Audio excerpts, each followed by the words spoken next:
नियातपुर का एक छोटा सा गांव है। अच्छे बुरे मिलाकर गांव में कुछ सैकड़ों लोगों का रहन सहन है। इस गांव के बीच से बहती है इच्छामती नदी। लेकिन गांव की सबसे बड़ी कमी ये है कि यहाँ के लोगों तक बाहरी दुनिया की कोई खबर नहीं पहुँचती। केवल विशाल नाम के एक आदमी के घर में रेडियो है और उसी रेडियो से सभी लोग तरह तरह की खबरें पाते हैं। क्या रे, इतने ध्यान से क्या सुन रहे हो? एक पान लोगे क्या? अरे सामने से बहुत बड़ा संकट आने वाला है और तुम हो कि पान खाने की बात कर रही हो। अरे भाई, पान मेरे मुंह के नीचे जाएगा ही नहीं, समझी? कौन सा संकट आने वाला है? अरे ज्यादा बरसात के कारण इस बार बाढ़ आएगी। बाढ़ में घर दुआर सब डूब जाएगा। बाढ़ कब से शुरू होगी? बगल में बैठी हो फिर भी खबर नहीं सुन रही हो। थोड़ा ध्यान से सुन लोगी तो सब जान जाओगी। पता नहीं कहाँ ध्यान है। क्या बोलते हैं? मैं कुछ समझ नहीं पाई। हाँ, तुम समझोगी भी क्यों? घुमा फिराकर मत बोलो, सीधी बात बताओ। इस बार बहुत बारिश होगी। नदी का पानी इतना बढ़ जाएगा कि पूरा गांव डूब जाएगा। हमें पहले से ही तैयारी करनी होगी। मुझे तो बहुत डर लग रहा है। हमारा क्या होगा? चलो एक काम करते हैं, हम ऊंचे इलाके में चलते हैं। ओहो, कहीं जाने की जरूरत नहीं है। हमारे घर के पास बड़ा आम का पेड़ है। उसी पर बांस से 2 मंजिला घर बनाएंगे। बरसात आने तक हमारा घर तैयार हो जाना चाहिए। बहुत अच्छा होगा। तब हमें घर छोड़कर कहीं जाना नहीं पड़ेगा। जब सब बाढ़ में डूबेंगे तब पेड़ पर आराम से रहेंगे। और सुनो, ये बात तुम गांव में किसी से कहना मत, ठीक है? नहीं जी, मैं किसी से कुछ नहीं कहूँगी। हम नहीं बताएंगे तो गांव के लोग कैसे जानेंगे? क्या जानेंगे? इस गांव में एक ही रेडियो है, वो भी हमारे घर में। पेड़ पर ईंट पत्थर से घर तो बन नहीं सकता। बांस से मजबूत करके ही 2 मंजिला घर बनाना होगा। हाँ, तुम बिल्कुल सही कह रही हो। कल से ही काम शुरू करना होगा। इसी गांव में विजय नाम का एक आदमी भी रहता है। पत्नी दिशा के साथ उसका छोटा सा परिवार है।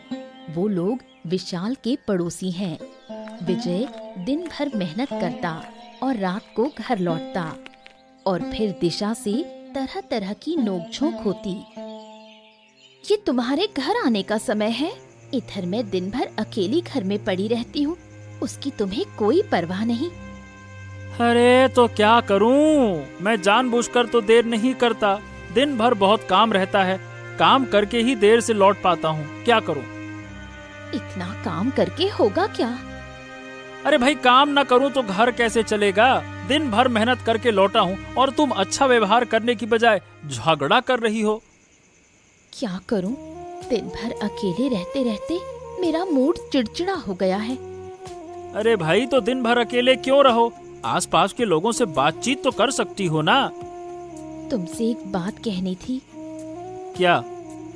पड़ोस के विशाल दादा, जानते हो ना, वो लोग आम के पेड़ पर बांस से 2 मंजिला घर बना रहे हैं। कहते हैं कि गांव में बाढ़ आ जाएगी, इसलिए अपनी सुरक्षा के लिए ऐसा कर रहे हैं। अरे उनकी तो किसी बात पर मुझे विश्वास ही नहीं है। तुम बिल्कुल भी विशाल दादा और ललित दीदी की बातों पर भरोसा मत करना। कोई बेवजह पेड़ पर घर बनाता है क्या? जरूर बाढ़ का खतरा होगा। तुम तो उनकी बातों पर ध्यान ही नहीं दे रहे।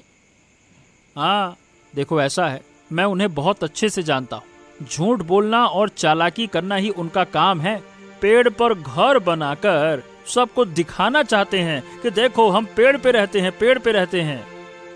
अगर सच में बाढ़ आ गई तो हमें ही मुसीबत होगी। अरे मुझे तो उनकी कोई बात सुननी ही नहीं है। एक नंबर के झूठे हैं वो।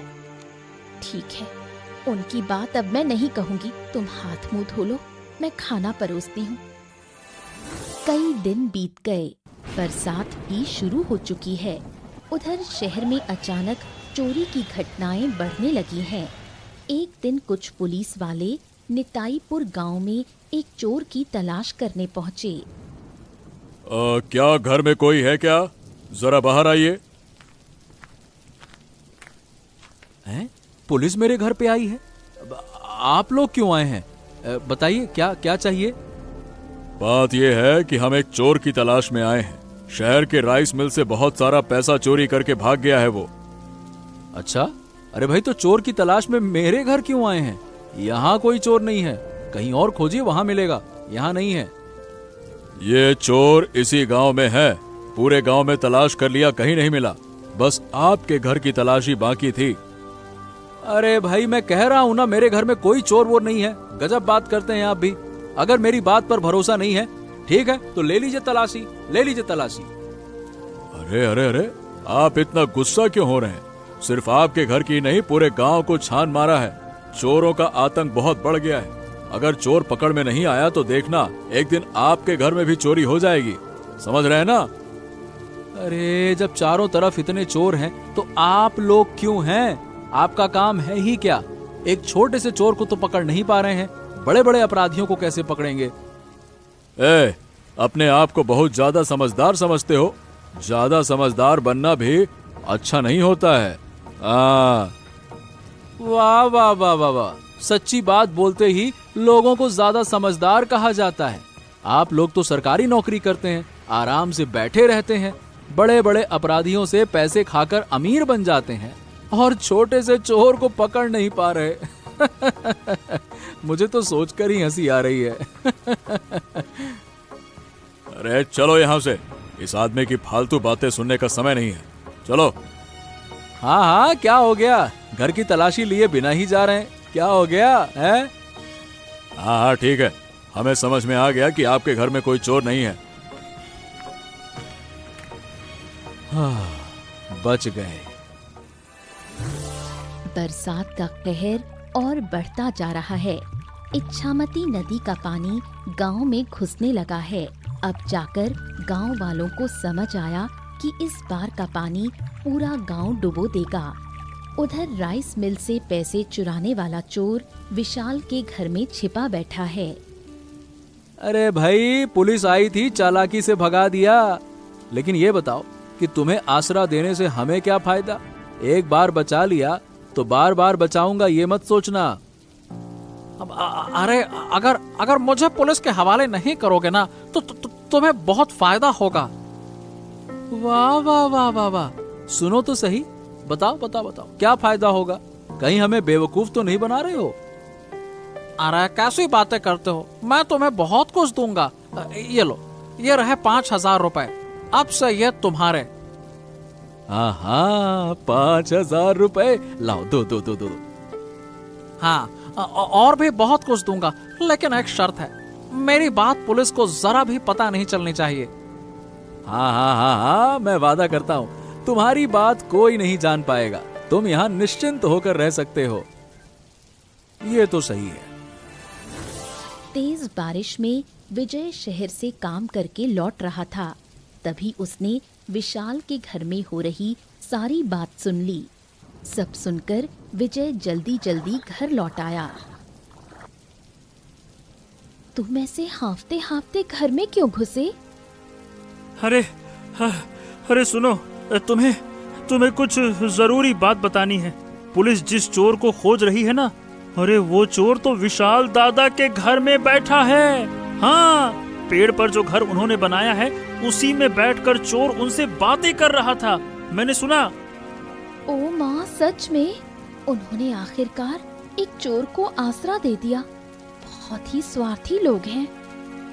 और नहीं तो क्या, चोर ने उन्हें पैसे दिए और कहता है कि और भी देगा। बस इसी लालच में उन्होंने चोर को छिपाया हुआ है। बिल्कुल अच्छा काम नहीं किया। अब वो चोर पूरे गांव में चोरी करेगा। अरे करने देंगे तो ना, कल ही सुबह जाकर मैं पुलिस में खबर देता हूँ। चोर को छिपाने का मजा अब चखाऊंगा। बारिश ना होती तो कभी पता ही नहीं चलता। ठीक ही होगा। चोर तो पकड़ा जाएगा, लेकिन मुझे चिंता दूसरी हो रही है। नदी का पानी गांव में घुस आया है, पता नहीं अब होगा क्या। और क्या होगा? मैंने तुम्हें पहले ही कहा था, तुमने विश्वास नहीं किया। अरे पहले से तैयारी करनी चाहिए थी। घर के सामने घुटने भर पानी हो गया है, जरा सा और बढ़ा तो घर गिर जाएगा। ओहो, हमें कोई इंतजाम करना होगा, नहीं तो बड़ी मुसीबत आ जाएगी। अगर सिर से छत भी चली गई तो हालत बहुत बुरी होगी। यही तो सोचकर मेरा दिमाग खराब हो रहा है। अगर पहले से पता होता तो बाहर ऊंचा मचान बना लेता। अब तो हालत ऐसी है कि मचान बनाना भी मुश्किल हो गया है। बहुत चिंता हो रही है। अगर चोर भी ना पकड़ा गया तो गांव का क्या बचेगा। हाँ, चिंता तो है। अच्छा, एक काम करो, तुम कुछ सूखा खाना पैकेट में बांध कर रख लो, आगे काम आएगा। हाँ, वो तो कर ही लूंगी। तुम अब थोड़ा शांति से बैठो। दिन भर तुमने बहुत मेहनत की है। अगले दिन सुबह विजय और दिशा थाने जाकर पुलिस को सब कुछ बताते हैं। पुलिस उनकी बात मानकर वेश बदलकर विशाल के घर जाने का निश्चय करती है। ठीक दोपहर को पुलिस एक भिखारी का वेश बनाकर विशाल के पेड़ पर बने घर में पहुंचती है। अरे कहाँ कहाँ से आ जाते हो तुम लोग? पेड़ के ऊपर घर बनाकर रह रहा हूँ फिर भी चैन नहीं है। यहाँ भी भिखारी चला आया। कहाँ से आए हो तुम? अरे अगर मुझे खाना दोगे तो तुम्हारा भला होगा। तुम बहुत संपत्ति के मालिक बनोगे। मैं जो कहता हूँ वही होता है। मैं लोगों का भविष्य बता सकता हूँ। क्या बात करते हो तुम? फालतू में झूठ मत बोलो। अपना भला चाहते हो तो चले जाओ चुपचाप यहाँ से। शांति से खाने दो हमें। अगर मुझे खाना नहीं दोगे तो तुम्हें नुकसान से कोई नहीं बचा सकेगा। हाल ही में जो तुम्हारी आमदनी बढ़ी है वो भी बंद हो जाएगी। अरे जब ये चोर इतना कह रहा है तो थोड़ी सी खिला ही दो ना। इतना सारा खाना हम नहीं खा पाएंगे। जिंदगी में इतना सारा खाना कभी नहीं देखा। मछली, मांस, अंडे सब है। मुझे एक वक्त का खाना खिलाओगे तो तुम्हारे भाग्य खुल जाएंगे। हाँ। अरे कब से तो कह रहे हो तुम कि हमारा भाग्य खुलेगा, भाग्य खुलेगा। बताओ असल में होगा क्या? तुम्हारे पास ढेर सारे पैसे होंगे। गांव वाले सिर्फ देखते रह जाएंगे। हाँ। और सुनो, अगर तुम्हारी बात झूठ निकली ना तो तुम्हें ढूंढ कर खत्म कर दूंगा मैं। अरे नहीं नहीं नहीं, मेरी बात कभी झूठ नहीं होती। ज्यादा सवाल मत करो। जब मैं खाता हूँ तो जवाब नहीं देता। गजब भिखारी है भाई। देख रहे हो ताव इसके? ऐसा भिखारी मैंने कभी नहीं देखा। विशाल के घर भिखारी आने के बाद से ही संदेह पैदा हो जाता है।